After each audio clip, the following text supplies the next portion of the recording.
Last time is now. Last match. Let's run it.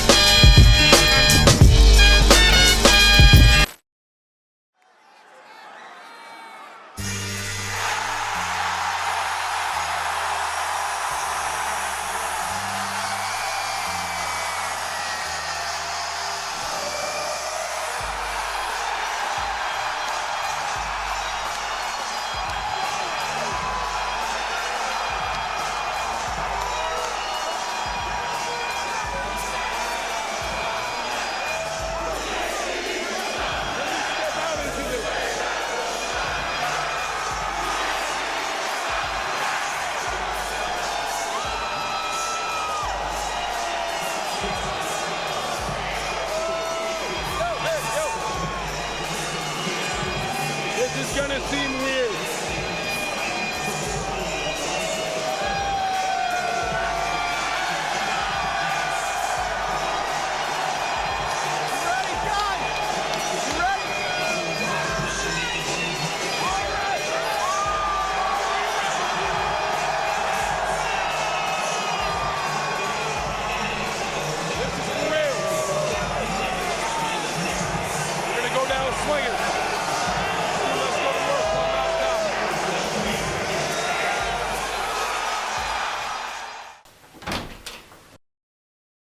We've had legends, and every legend always has a story. Some have had that it factor since they were born, since they started getting into their talent. Others, though, it's pure circumstance. And there isn't any other pure circumstance like John Felix Anthony Cena Jr., but well known as John Cena, growing up in none other than Boston, Massachusetts. His childhood life, he had a big ass family, and necessarily fighting in that family for food was one of the highlights of John's life, considering he was much more on the skinnier side. But there was one thing: John always had a talent for athleticism. Whether it was him fighting and brawling with his siblings in the backyard, or where he grows up later and then goes into the gym / bodybuilder fanatic.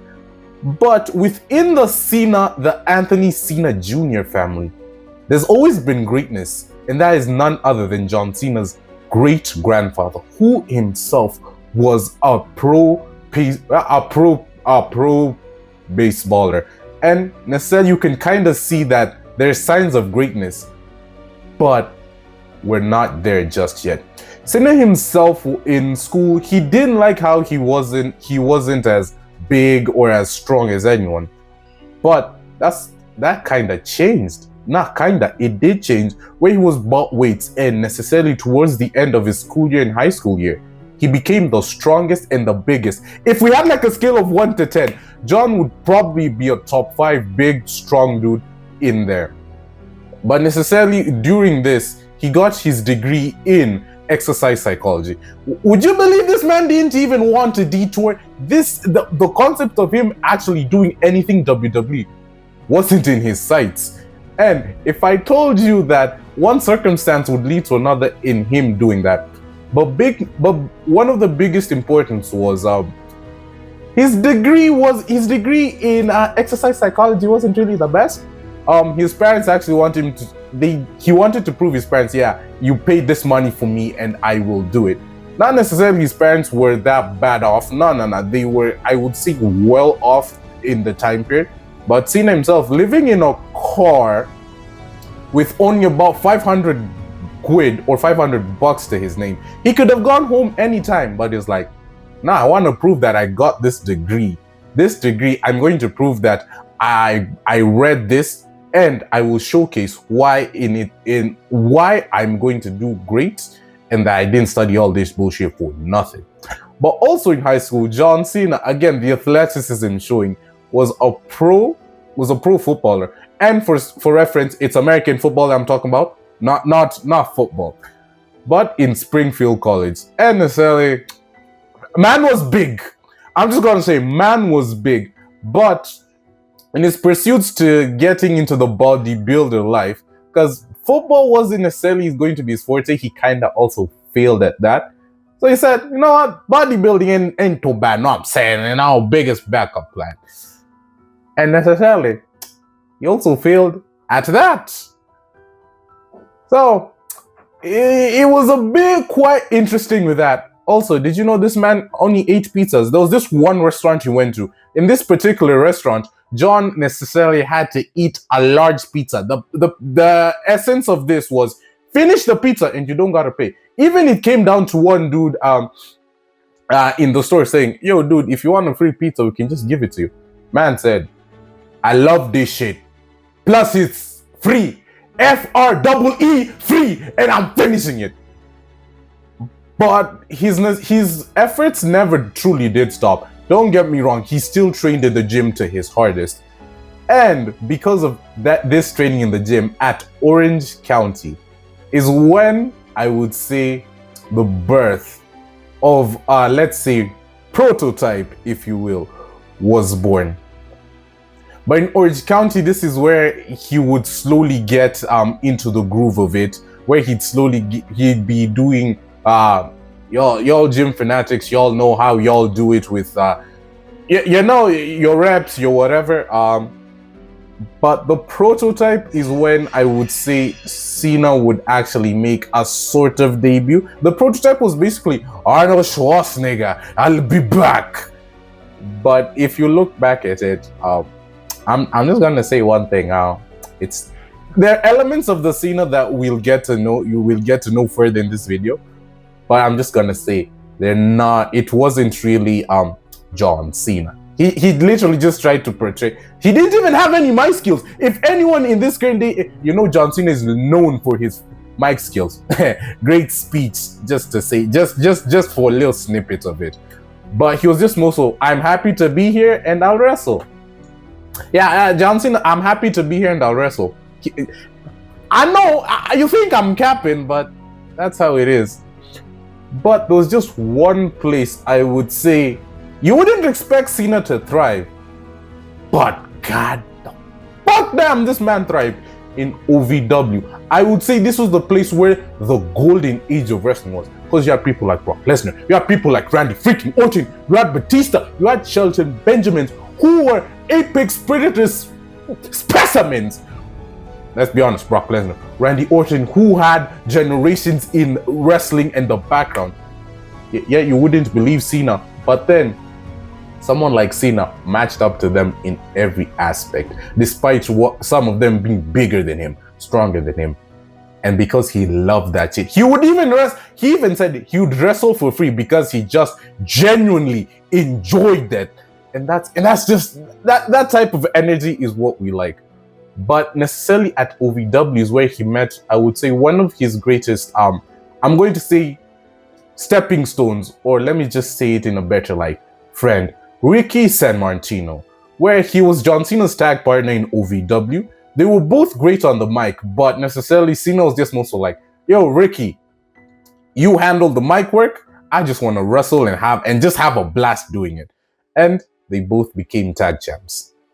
But with all these, I told you, John Cena's, I would say, technical first debut ever would technically be the prototype. But in OVW, there was a certain person who's very controversial at the time. We know him as Vincent Kennedy McMahon. Took a liking to Cena. And let's just say the way Cena looked in OVW, that prototype thing wasn't great. So Mr. McMahon said, cut the hair off! All of it! I want it gone! Get something new! So, in June 2002, is when everyone knows this as one of the greatest moments in wrestling history, especially known as the Ruthless Aggression Era. And we all know Kurt Angle open challenge in John Cena's words. On what Kurt Angle asking John Cena, what do you have that the rest of the roster doesn't? Ruthless aggression. A lot of people might say this was Cena's highlight moment. What if I told you Cena flopped? Because he came in with ruthless aggression towards the end of the match. You would expect someone that came in wanting to home wreck your asses wouldn't want any respect. He's like, I want to take it all, but shaking Kurt Angle's hand. It's more so, even John Cena, when you went back and look, when you went back and looked at the match, the whole crowd wasn't, they were just happy to be there. They weren't truly engaged. If you want true engagement, they were more so happy about Kurt Angle wrestling more than anything else. And of course, Kurt Angle did win by the skin of his teeth. But with that flop, and trust me, Cena was on a chopping block. Like, he was on a very thin line, and I wish a very thin line. And when I say he was next out, the only thing that saved Cena was when they were having the European tour. So basically in the European tour back in the day, essentially it's when almost everyone in the roster, you were on a train. Not on a train, but like, what's it called? The bus or like the train or whatever. So in this, where you had multiple superstars, you had like Cena, even Cena knew he was on his way out. So you had, I don't even, Rey Mysterio and Rikishi, they're just spitting some raps back and forth. So Cena was like, interesting, let me just join in. So they're like, hey, this kid got chops, goddamn. So none other than, I want to say, the greatest person in professional wrestling, the greatest female in professional wrestling, Stephanie McMahon. She was like, damn, that's good. Then she's like, how do you remember all that? Cena's like, it came off the dome. So Stephanie was eating ice cream. Well, I don't remember exactly what she was eating. She was like, rap about this thing I'm eating. So she was like, oh. And with that, there was, I don't know if it was Raw or SmackDown. Cena showcased his rapping chops, and the entire crowd loved it. And with that, we had the slow emergence, and I'm going to say it, what led Cena to superstardom? The birth of the Doctor of Thuganomics. From there, Cena had amazing feuds with Edge, with Shawn Michaels, with funny enough, Brock Lesnar, with Umaga, and the list keeps going on. But necessarily, in a different reality, Cena would have been sacked, and I don't think we would have had the man we have today in this current day and age. But from there, it's been championship after championship. And let me be honest, I will also put myself in this category.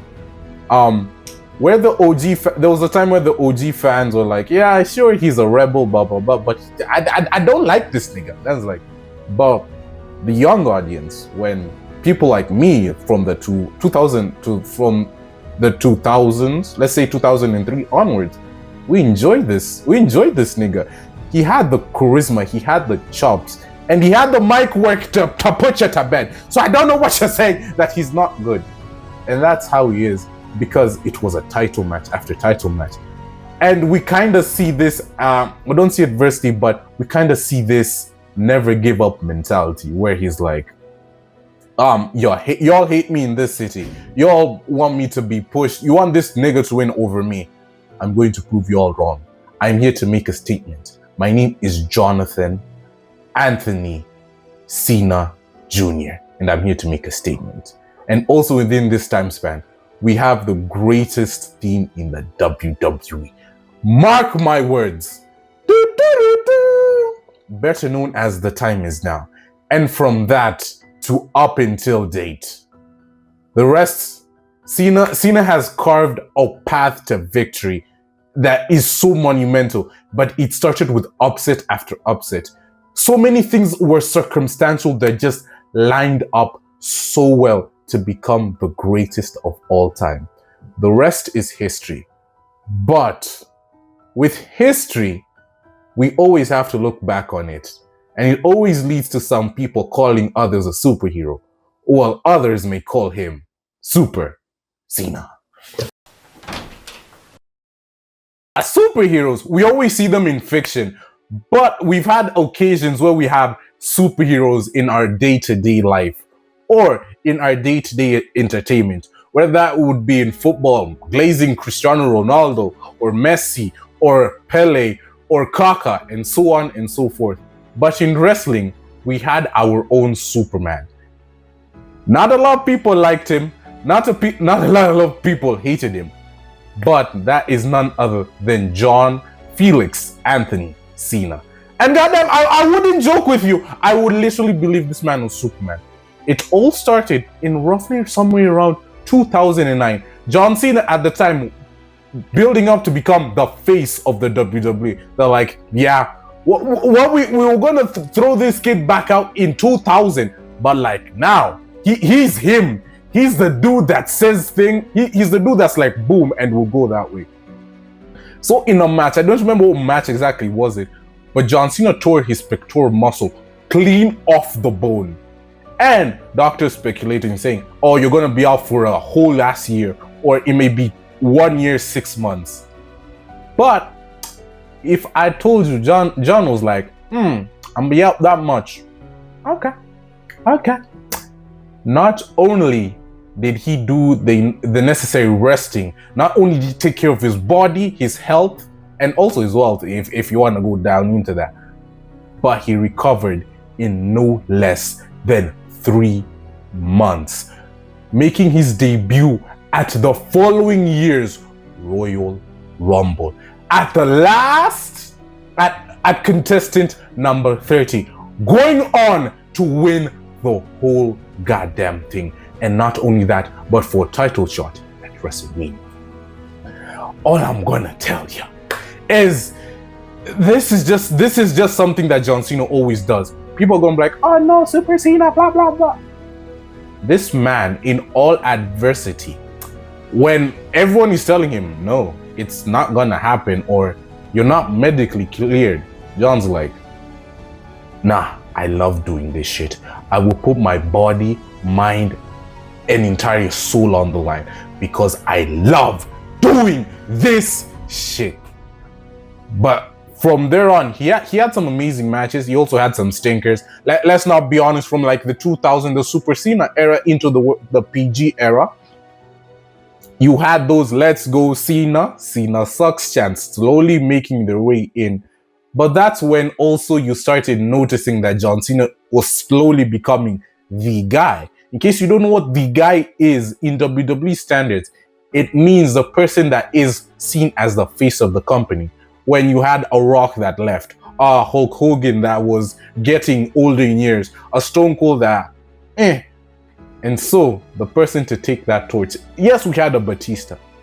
But if Batista was here, Cena elevated on top of that. Because Cena brought in female wrestling fans, but he also brought in younger wrestling fans and like teenagers. Because up until now, even in current days, in Cena's last run, you kind of see the people that watch Cena from the early 2000s are the ones in the arenas, are the ones making signs, shouting ABCD. So basically, Gen Z and Gen X. So I'm just saying. But that's something you'll always notice with Cena. You put him down, he comes back up stronger, faster, and much better. But that was also a thing within like his Super Cena era. He lose the first match, he lose the second match, but where it matters towards like a feud is ending, goddamn, you better pray to whatever demon or god you worship, because this man is about to clean my fucking house and show why he is the greatest of all time. Big match Cena. And there wasn't any way you could beat him. But towards this era is also where we had, let me say it, a lot of y'all know it, but if you don't know it, the 5 moves of doom. Cena gets beat up, shoulder tackle, 5-knuckle shuffle, STF or STFU, and the match ends. This also led into the you can't wrestle. Considering he, before then, and it doesn't matter, you could say 2010, you could say 2011, he was showcasing bangers. I understand that Cena was definitely 110%. He was overpushed. He was bearing talent after talent after talent after talent. Like, goddamn, there were times I'm like, Cena shouldn't be. Like, I think it was 2011 where he beat Rey Mysterio after immediately cashing in. When Rey Mysterio just won the World Heavyweight Championship, he cashed in. I was like, because I thought at the time Rey was going to win, I was like, ain't no way is this man just going to lose the title after just getting it. He lost the title after getting it. I'm just saying. But with a superhero, similar to Superman, because John Cena was the Superman of the WWE, Superman does need his kryptonite. And as much as anyone wants to say it's Randy Orton, sure, they put on some bangers and classic matches, but there's only been one person that has been the antithesis to John Cena, and that is none other than the rated R superstar, Edge. Because there ain't no person, because Edge hates what, storyline purpose said, he hated what Cena stood for. He, like a venom there was in his voice, even while cutting promos, he hated everything that man stood for. And there was just something Randy Orton with that couldn't replicate. Also, you also had Randy Orton and Cena going back to the point that their matches got lackluster. Not lackluster like they weren't putting on great matches, lackluster to the point that I've seen it. Randy's going to beat him, but Cena's going to get the overall win towards the end of the feud. So I'm like, give me, because again, Edge was someone that took Cena to his absolute freaking limits. But with Super Cena, there's some times, you know, I didn't believe the shit he did. And that would be none other than his rivalry with the Nexus. I will be 100% real with y'all. Cena should not have won against the Nexus in any category. The Nexus were a prototype Shield as of right now, because they were like a kind of Shield. So if you kind of like notice how the Nexus and the Shield are, you kind of notice they're very similar. When the Nexus failed, the Shield improved on and then just went so far with it. Cena should not have beat these motherfuckers. You want to know what happened when after like backstage, Cena was like, I beat y'all. Oops! Again, this was an arrogant John Cena. He wanted to feed into the fans, the crowds, and so on and so forth. Did he squash, would any of them individually, the Nexus team, would they have gone out to be better superstars? Who knows? But as a group, as a core unit, I do believe they would have been an unstoppable and dominating force in the WWE. But towards this was I think 2011, 2012, we nearly had a heel John Cena. Because at the time, fans were growing stale of like John Cena. Like, you could literally know that what he's going to do now, then, and so forth, even in any feud or any match. So, because Cena was getting stale, the plan was to turn him heel. However, the man behind that was like, this babyface making me a lots of money. Why the fuck would they turn him heel? Plus the Make-A-Wish, plus hustle, loyalty, respect. He was an idol to our generation that was coming up in the PG era. So Mr. McMahon said no. Keep in mind, Cena made a new theme. He had gear ready to go. But unfortunately, that will always remain in the realm of what ifs. God damn, just imagine a John Cena as a heel in 2012. God damn it, I'd pay for that shit. But like, it would be interesting, but like, it would be like, damn. But post 2012, we were going to have, at the time, it was called once in a lifetime, but it did turn out to be twice in a lifetime. And to me, in Cena's entire category, this is his best storyline. If you don't know what I'm talking about, it is The Rock versus John Cena at WrestleMania 28. The biggest box office attraction at that, not even at that time, up until date. John Cena versus The Rock. The promos leading up to that match were fire. The bloodlust and the disses back and forth. The Cena calling out The Rock's script written on his hand. The Rock going at Cena's relationship life. Like, the feud, it just felt so good. The match itself was okay compared to what Cena has later on, like in his later matches or towards like the 2015-16 era. But in terms of storyline, this was goated to a different level. But like everyone knows, you know, they had to run it back. And of course, with this, Cena had to pick up the win. And with that one, the rest was kind of history. Of course, he had like amazing matches with Punk, Daniel Bryan, R-Truth, and so on and so forth. But where John Cena said, because he was the top guy up until that point, but Cena knew there was a time he was going to have to come. He wasn't thinking about retirement just yet, but he took a step back from the main event scene and said, let me go back to where it all began. The first championship, the United States Championship. Cena gave this the biggest revival ever. Like, there has never been something that has topped that, because the United States Championship is essentially a mid-card championship. But the way Cena was going with that championship, the way he lost it and had to get it back, it elevated the status of the US Championship to the point it competed with the WWE Championship, the World Heavyweight Championship. Not only that, it grew bigger stars. Kevin Owens for one, Sami Zayn, and of course, the face that runs the place, AJ Styles. And with that era of Cena elevating the United States Championship, there has been, up until date, there has never been a better match than John Cena versus AJ Styles, because this match had absolutely everything you want for. Storyline, it was okay. But the way the match conditions, the way that AJ just, like, the level of chemistry these two just had in the ring. Funny enough, you can go watch. There's a way you can see John Cena calling spots in like his matches. Like, you could see a tap, or when he's like, when they huddle up together, you can hear him whisper something.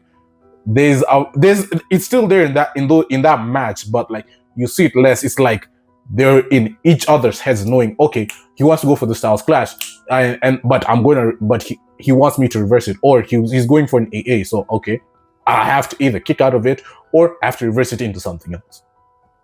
But post then, we had Cena not really in the main event scene because he went into the Hollywood phase. Just imagine John Cena called out The Rock for the, oh, you went to Hollywood, then you came back. Of course, Cena has taken back those comments. I mean, it is what it is with that point, but like, it's a bit ironical. But what a lot of people, and myself, do hate at that moment was Cena did what he's always done. And that has been putting over talent after talent after talent. Yeah, it kind of pissed us off. There were some times he even got squashed by The Undertaker. Not really happy about that match, but I understand the reasoning behind it. But he let younger talent beat him. Some were elevated, some were not. But the Super Cena era was one of the greatest eras. Of course, Cena did bear a lot of talent, but he also made up for it by elevating lots of talent. Because with John Cena, it's just, this video could be 6 hours long just about me glazing Cena. But that's just kind of the type of man he is.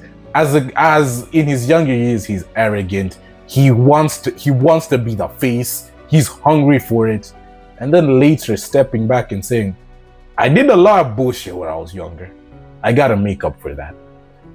And that's what he did. Even though some of us are pissed about it, I'm still pissed about certain matches up until date. Solo Sikoa!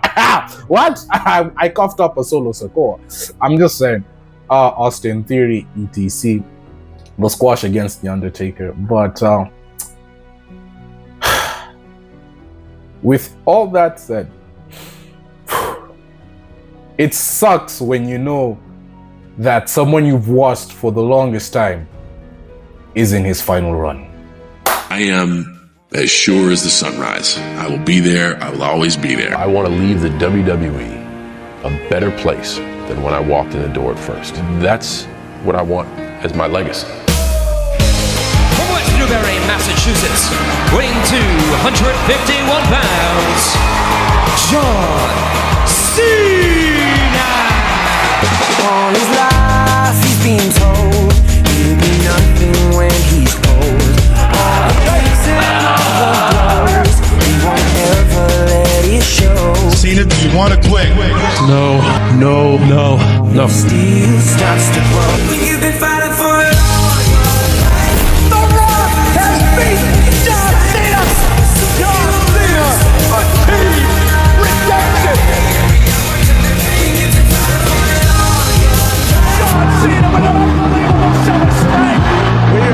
that Superman. I told you he was strong. I didn't know he was super. Talk about his man of steel. Look at the power of the champion.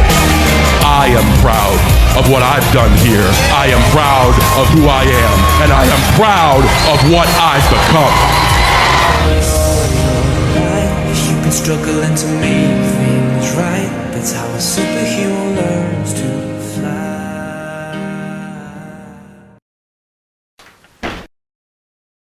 Every legend has to retire. Either they go out on their own terms, their body just physically is demanding too much, or the company or organization or club or business. But legends either have to retire by their own means or because their body can't give up. And someone like Cena, who has loved this business, who's grown up in it, he did not take to the business right at the go, but once he entered the business, he loved it. But there's one thing he promised us, and that was when he's a step slower, when his body can't physically rise to the challenge of the roster or the work that he's giving, he's gone. And some of us thought that would be a fever dream of something that's not going to happen. John Cena's going to be wrestling in his 70s, in his 80s. But the reality of that is he has to retire. In a perfect world, John Cena would continue wrestling every single day. Every day in, day out. And he'd be doing it for goddamn free. But we live in a world where the human body ages and he's past his physical prime. And in Money in the Bank 2024 is when John Cena announced his retirement.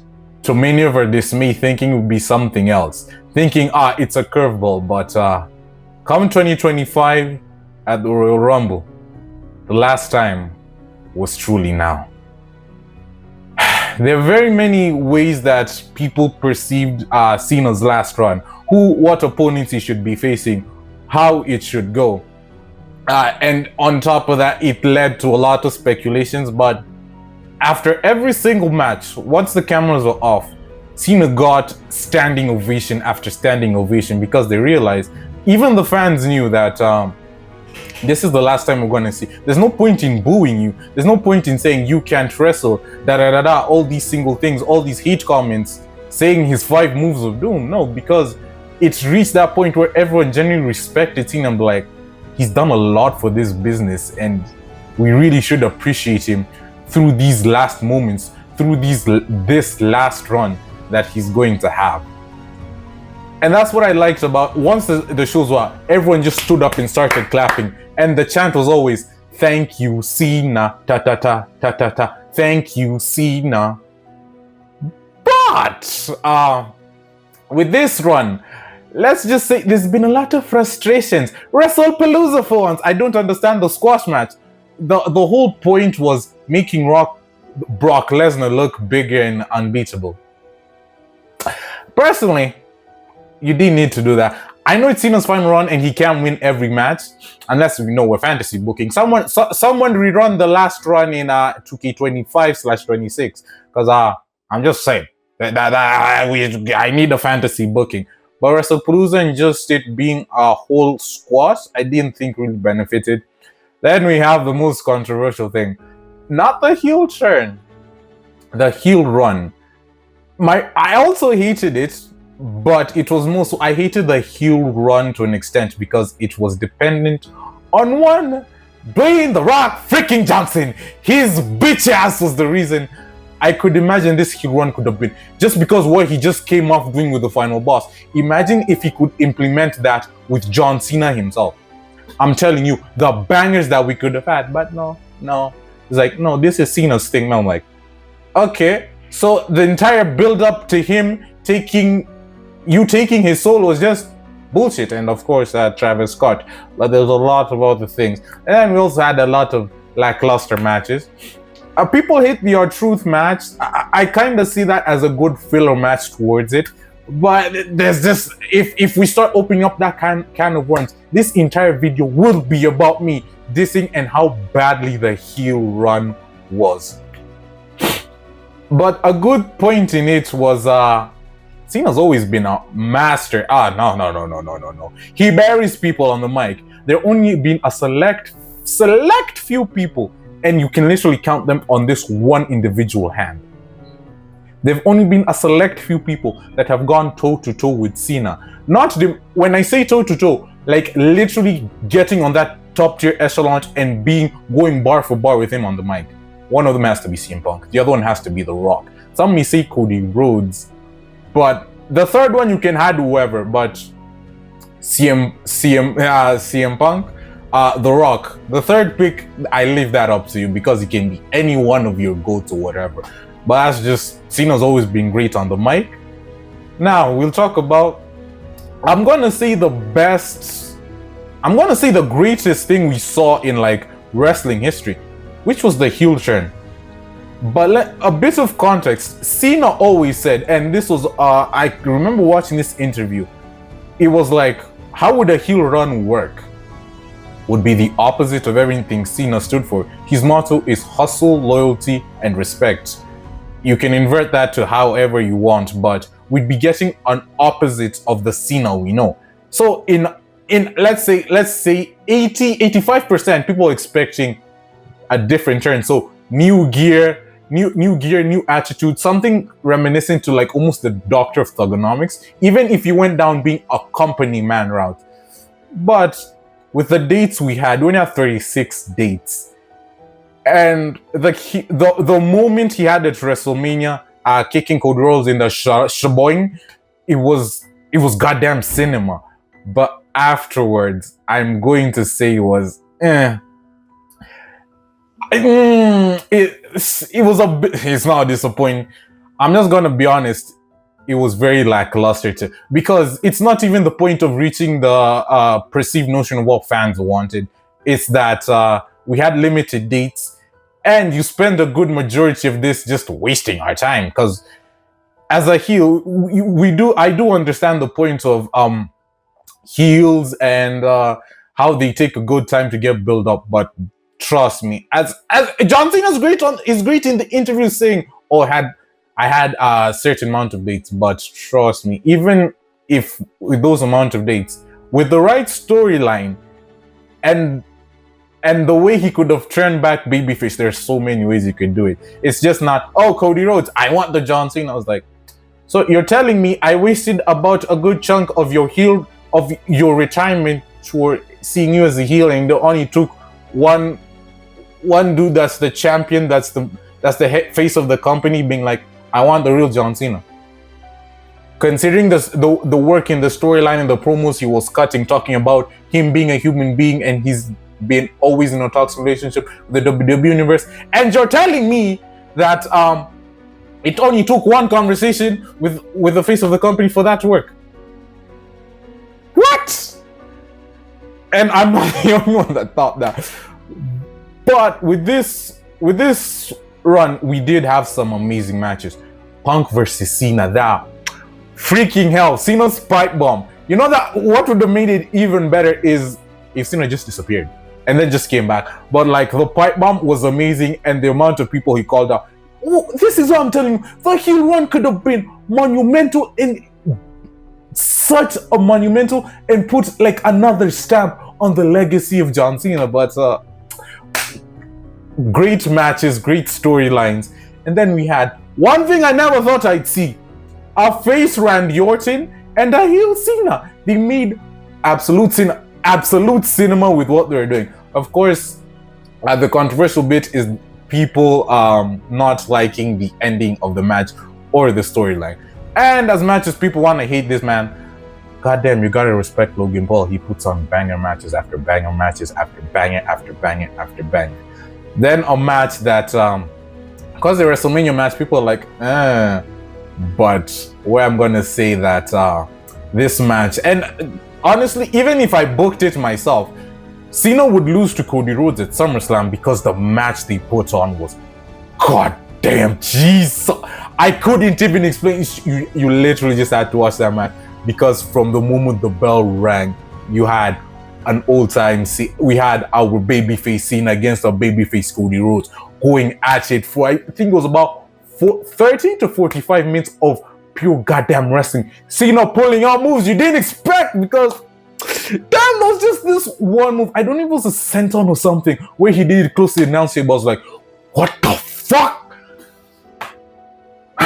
And then this match, him versus Dom, absolute freaking of a mother freaking banger.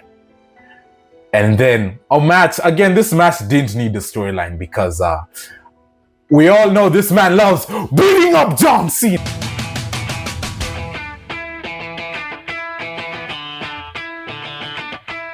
I have been waiting for this moment for a long time.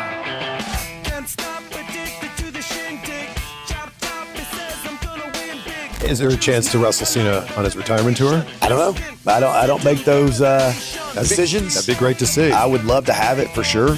It'd be fun, honestly. And what if just for one time AJ Styles could face off against John Cena? John doesn't want to be in the ring with me because I would run circles around him. You do not know who you're dealing with. I am the elite. I am the greatest. I am the phenomenal. Regardless of how good you think you are, You can't beat me. you're not on my level. You're not even on the level below me.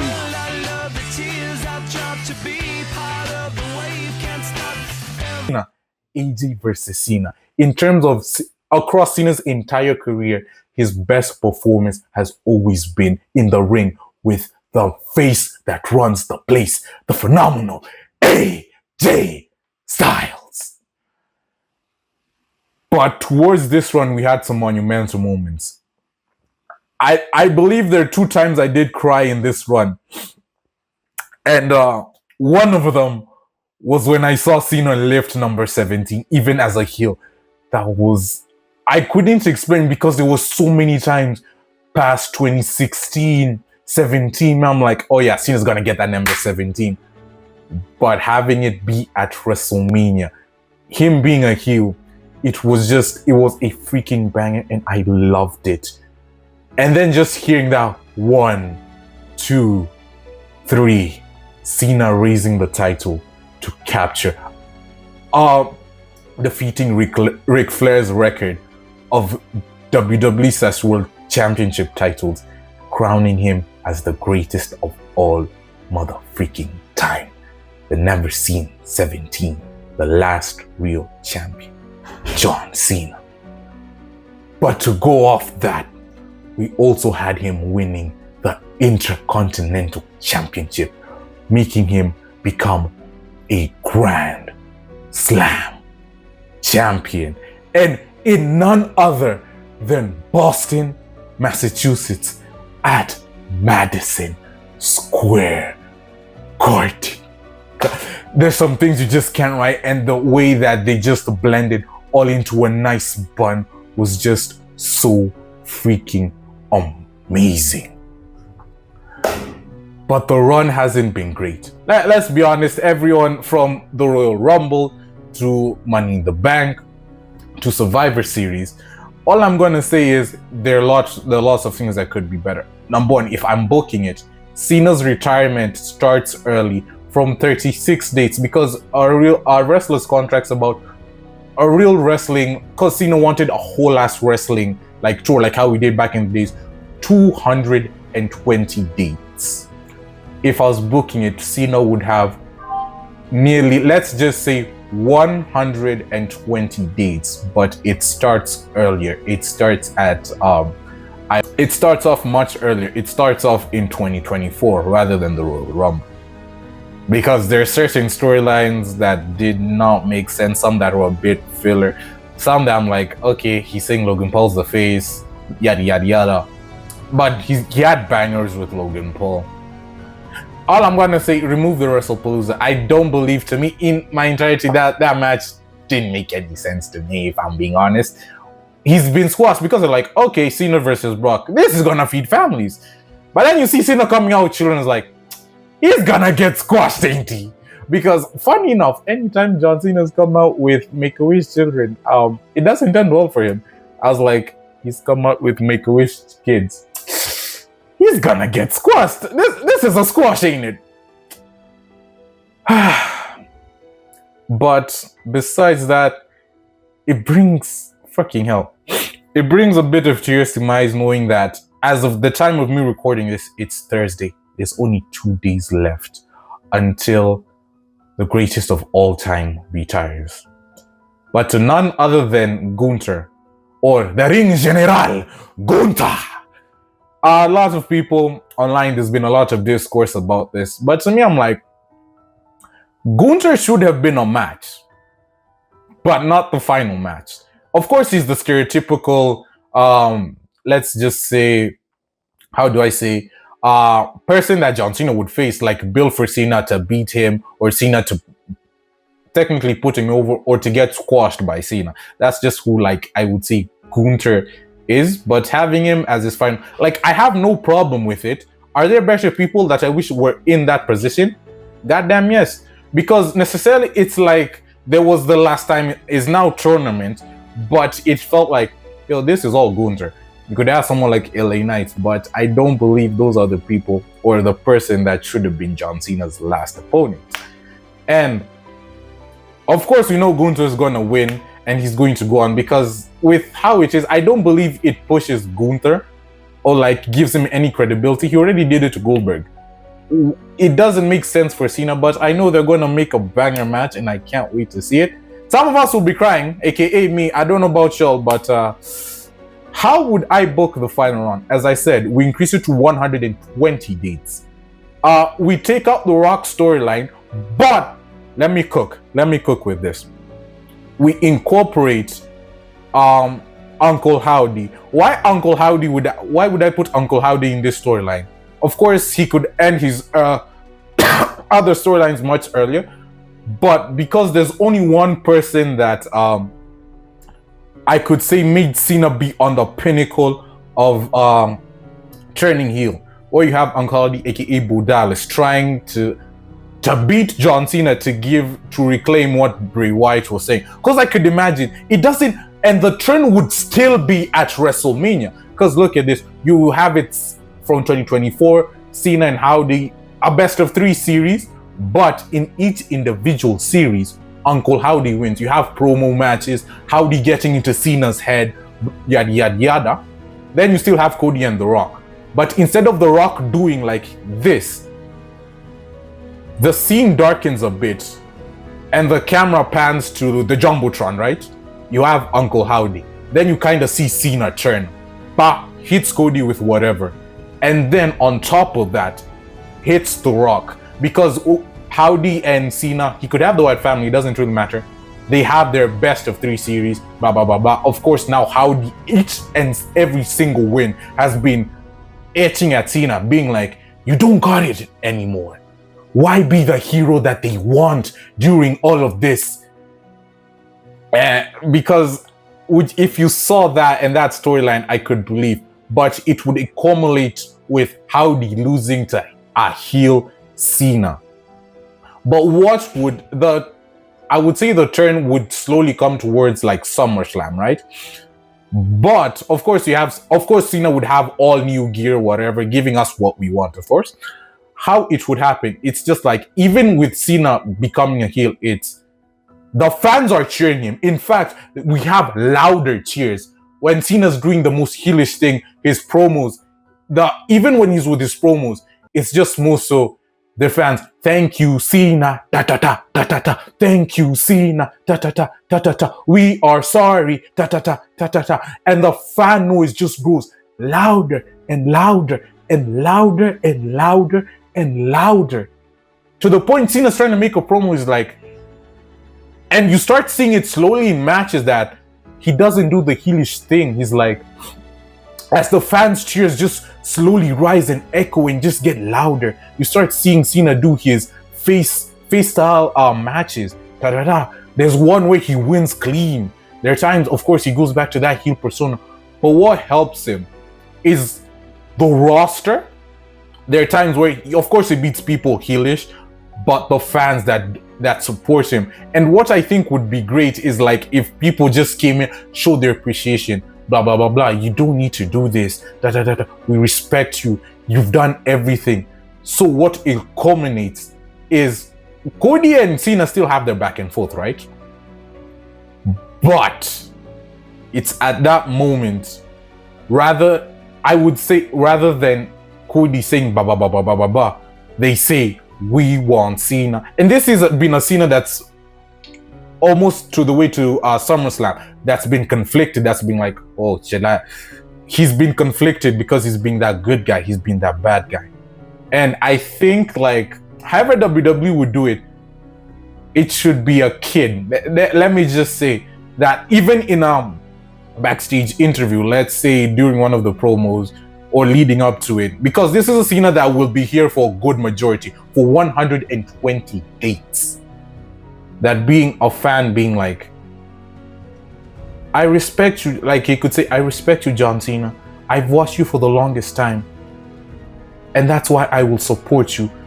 But you're my biggest inspiration throughout everything. The kid could give in a good ass story about his life. And that's when you'd actually even see Cena break down and being like, he could be like, he could do the Brussels, I had a bad day. I have the baddest of the last few months. And I'm sorry for that. You will get what you want. I will be at SummerSlam. And I will win. And then you have the Cena's whole thing. But hey, that's just me. But who retired Cena? During all of this, I really hope we get Edge. Because I'd rather it be Edge's kryptonite. But if it's not Edge, it's an upcoming star. And which upcoming star? A Javante Evans or a Carmelo Hayes? One thing I'm putting out, of course he's going to face Gunther during this, my fantasy booking. But it's going to be, he still wins the Intercontinental Championship, still loses it to Dom at Survivor Series, because I think that was a good payoff, because that's now a face Cena putting over the entire Judgment Day from Liv to Raquel to Dom. Of course, Finn and the other dude get squashed. But the last time is now tournament doesn't happen. So I believe on the final day, we wouldn't know. So people just like, oh yeah, it's Cena's day, but Cena comes into the ring. He talks about his journey so far, but he doesn't want to leave just like this. And just like the way he was entered into WWE by none other than Kurt Angle. He's like, the roster is amazing. There's been so much talent. We have our faces, but we always have to look to the future. And if there's anyone out there that can prove they've got what it takes to come in here and beat me on my last day, be warned, at this point, I am invincible. And then it could be a Javante Evans, it could be an Obafemi, someone from NXT, some upcoming guy, someone that was very reminiscent to a John Cena that was hungry. So they come in, they could say whatever they want, and then they just go at Cena, the wail at him in the match. And then the match kicks off. So it's like, oh, you want a match? Bring in a ref and let's get it. And then that match does it. Whoever it is, upcoming NXT superstar, they put on the most banger of a match. It doesn't care what match type it is. And then that's how it ends. Cena putting them over. And then everyone giving Cena a standing ovation. With a, thank you, Cena. Thank you, Cena. Thank you, Cena. Thank you, Cena. And honestly, I would shed tears at that, because to me, why this fantasy booking to me makes sense. Yes, we started much earlier than before. We do start it in 2024. But to me, I think it builds up storylines, because almost every match kind of remains the same. Remove WrestlePalooza. Remove the last time is now tournament. Because to me, I believe those were gripes. Because if Gunther was always the main challenge, just have him face. And we'd have some film matches like the R-Truth one, which I believe it kind of brings down like Cena's having all these monumental times. But essentially, it's those happy, fun moments, and you could still have the storyline with R-Truth and that going on. Team and you want to fight? Well, it looks like I got a team and we love a fight. Let's get a rep and let's ring the bell. Last time is right now at MSG. This was.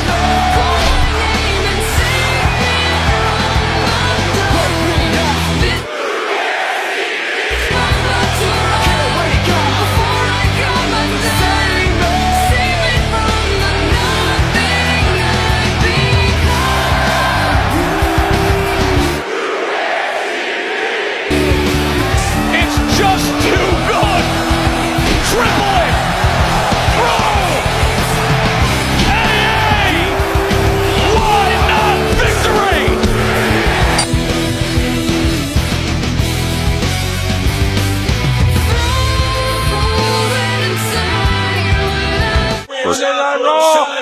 That's all she wrote. I love you. Thank you. With all that being said, we'll say that Cena has inspired generation after generation. How he's inspired me, the hustle, the loyalty, the respect, the commitment to the never giving up is something I'm always going to carry with me. People saying, oh, I'm never going to hear John Cena's theme. Brother, I got John Cena as my ringtone. I don't care. I'm always going to be hearing this thing anytime anyone ever calls me. So to me, I know some people are going to be like, I'm retiring with Cena. Now, with me, it's more so, if the product is good, I'll watch wrestling. If it's buns, But with that, he's done so much, and I don't think I can just put it in words in just like this one video to talk about how much people he's inspired, how many people he's helped. There's been so much that he's done, even for Make-A-Wish, for WWE, for acting, for wrestling, for elevating each and every superstar that is within this WWE roster, outside the roster. And that's because that's who Cena is. He elevates people to a higher standard, and he's always going to be there. He will be the ambassador for the WWE outside, but... Bye, John Cena. We love you. I'm from South Korea. Thank you, Cena. John Cena forever. We love watching you. You are the most important human being in my life, my childhood hero for life. I came all the way from Singapore to see you. Thank you for making me the man that I am today. I'll cry, but I'll also be happy. You're like a father figure to me, honestly. Like growing up without a father, seeing you do your thing in the ring, never give up, it meant the world to me. John Cena, you made me believe in superheroes as a kid. You can see me. I'm from Algeria, North Africa. I came from Egypt for this event. We love you. We're gonna miss you. Okay, Joy, my friend. You don't know it, but you are a father to me. You saved my life. The world is a hustle, so always be loyal and always show respect. We learned that from you. John Cena, last time is now. You can't see me. You can't either. I still got this, and I've always kept this with me ever since I was 5 years old, and I'm 29 now. I flew all the way from California just so I could come see John Cena's last time in his hometown. It means so much to me, and I'm just very happy to be here. And here's the jersey, here's the jorts. Growing up without a father too, took so many life lessons from watching John Cena on the TV every week. I love you, John Cena. You are my business wrestler. You've taught me a lot, and you always say never give up, and I really have never given up. I know you're going to retire happily because, well, you're the best I've ever known. You're the best wrestler ever. Being an in-ring performer, Saturday, December 13th, 2025 will be the last time we see John Cena. So, John Cena, Big Match John, the company man, Mr. Grand Slam himself, Super Cena, the never seen 17, the greatest of all time. I don't know if you're going to watch this. All I can say is thank you so much. You've inspired a generation. You've inspired me to have the mentality of hustle, the loyalty, the goddamn respect. Thank you so freaking much. I can't put it into words. I will be watching your last match And you will go down as the greatest of all time on my Mount Rushmore. I know that some people are not going to agree with me, but anytime there's a Mount Rushmore, Cena, you are the first name I'm picking. Now, then, and forever. All I'm going to say is, thank you so much. Thank you goddamn so much. Enjoy your retirement. Enjoy making those movies, because in those series I will goddamn be watching. Thank you for making, ever since I watched my first ever match of me watching was you defeating the Big Show and becoming the first, your first championship, which was the US. And that was my first introductory to wrestling. Of course, I watched it somewhere in 2007. But goddamn, you have inspired me to do so many things. I wish I could see you. One of my goals is going to be meeting you in the future. And I'm gonna make it a reality. Thank you so much. Because you've been... that hustle, loyalty, and respect. To me, it became second nature from a very long time. But thank you so goddamn much. I'm sorry I'm ranting. Goddamn, I didn't. This is not even in the script. Shit. It's now hitting me that you're gonna be gone past Saturday, and I can't wait to see it. I can't wait to see what banger of a match you bring in. Thank you so much, champ. His time may be up, but our time is now.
telling me to listen. Whispers in my ear, nothing can compare. I just wanna listen. Yeah, you can be the greatest, you can be the best, you can be the King Kong banging on your chest.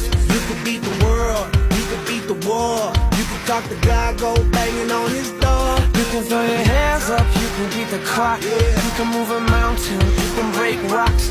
You can be a master, don't wait for luck. Dedicate yourself and you go find yourself. Standing in the Hall of Fame. Yeah. And the world's gonna know your name. Yeah.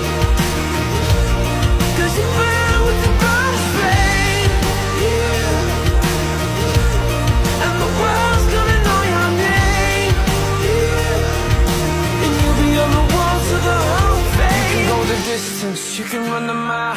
You can walk straight through hell with a smile. You could be the gold, breaking all the records they thought never could be broke. Yeah, do it for your people, do it for your pride. And you're never gonna know if you never even try. Do it for your country, do it for your name. Cause there's gonna be a day when you're standing in the Hall of Fame. And the world's gonna know your name. Cause you burn with the brightest flame. And the world's gonna know your name. And you'll be on the walls of the Hall of Fame. Be a champion. Be a champion. Be a champion. Be a champion. The walls of the Hall of Fame. Be students, be teachers, be politicians, be preachers. Yeah. Be believers, be leaders, be astronauts, be champions, be truth seekers. Be students, be teachers, be politicians, be preachers. Yeah. Be believers, be leaders, be astronauts, be champions.